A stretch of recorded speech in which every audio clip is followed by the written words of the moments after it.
अस्सलाम वालेकुम students, class 10 physics का लेक्चर नंबर 2।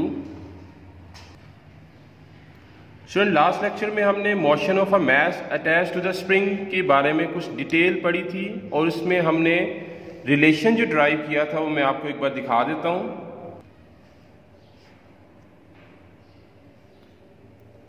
ये सारी वो चीज़ें थी जो हमने लास्ट लेक्चर में डिस्कस की और मैंने आपको बताया था इसका मज़ीद कुछ पोर्शन है जो हम अगले लेक्चर में कवर करेंगे। ये हमारा प्रीवियस लेक्चर था स्टूडेंट, तो अगला लेक्चर हम कंटिन्यू करते हैं अभी। स्टूडेंट, यहाँ पर आपको 3 डायग्राम्स बनी हुई नज़र आ रही हैं। यहाँ पर अगर आप देखें हमारी एग्जाम्पल क्या थी, motion of a mass attach to a spring, एक मास जो कि स्प्रिंग के साथ अटैच है। इन फर्स्ट केस मास जो है वो अपनी मीन पोजीशन ओ पर है, ठीक है स्टूडेंट्स। सेकंड केस में फोर्स अप्लाई की, फोर्स अप्लाई करने से मास जो है वो एक्सट्रीम पोजीशन ए पर आ गया, ठीक है स्टूडेंट्स। अब वो दोबारा जब जैसे ही हम रिलीज करते हैं तो वो फिर से होता होता ओ से होता होता एक अदर एक्सट्रीम पोजीशन बी पर चला जाता है, ठीक है। अब हमने ये देखना है कि मीन पोजीशन के अगेंस्ट ए और बी पर मूव करते हुए इसकी मोशन में क्या क्या चेंजेस या तब्दीलियां आती हैं, उनको हमने डिस्कस करना है, ठीक है student. Okay, in the first case mass जो है वो कहां पर है, एट रेस्ट पर है और मीन पोजीशन ए पर है।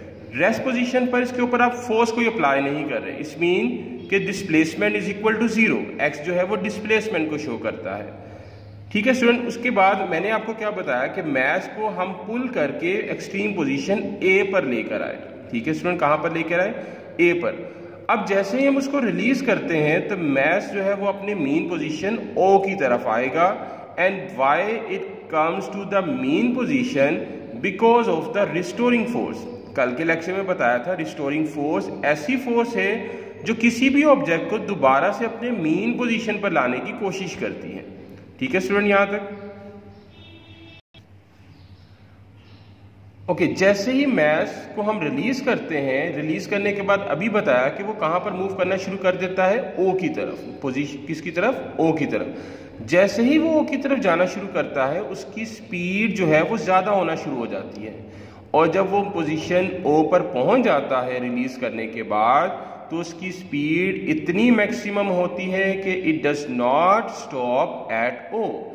ओ पर रुकता नहीं है बल्कि अनदर एक्सट्रीम पोजीशन बी की तरफ चला जाता है, ठीक है स्टूडेंट्स। अब हमने देखना है ओ से जब बी की तरफ जाएगा तो उसके अंदर क्या क्या चेंजेस आएगी। वो चेंज क्या है कि while going toward B its velocity decreases. जैसे जैसे वो बी की तरफ जाना शुरू कर देता है उसकी वेलोसिटी कम होना शुरू हो जाती है और जब वो बी पर पहुंचता है तो बी पर पहुंचने के बाद वहां पर वो थोड़ी देर के लिए रेस्ट में आता है। इट्स मीन कि उसकी वेलोसिटी 0 हो जाती है स्टूडेंट। जब वो रेस्ट में आ जाता है तो उसके बाद फिर वो क्या करेगा, again it move toward the position O. And why it move toward the position O, because of the restoring force.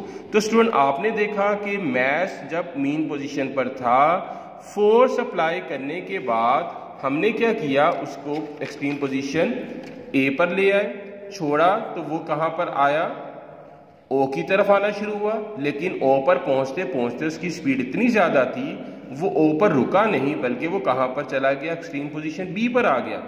अब बी पर आने के बाद थोड़ी देर के लिए वो रुकता है और दोबारा रिस्टोरिंग फोर्स की वजह से फिर से वो अपनी मीन पोजीशन ओ की तरफ आ जाता है। And this process continues until all the force acting on the mass will become 0। कि जो फोर्स या मैकेनिकल एनर्जी आपने इसको स्ट्रेच करते हुए लगाई, जब वो एंड हो जाएगी तो वो क्या करेगा, यहां पर आके फिर से रुक जाएगा।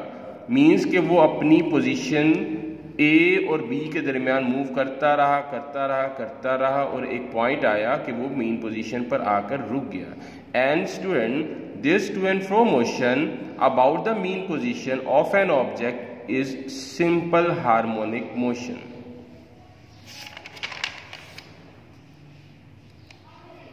ठीक है स्टूडेंट्स।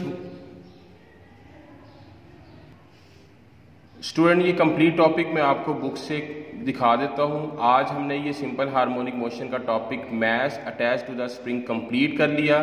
जो जो वर्कआउट आपने बुक से करना है वो आपको हाईलाइट किया हुआ नजर आ रहा है।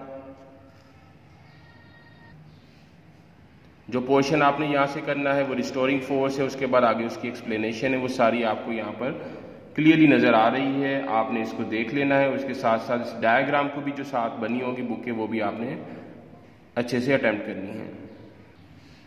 उर्दू मीडियम वाले स्टूडेंट्स ने जो पोर्शन करना है वो भी मैंने हाईलाइट किया हुआ है, आप अच्छे से इसको देख लीजिएगा।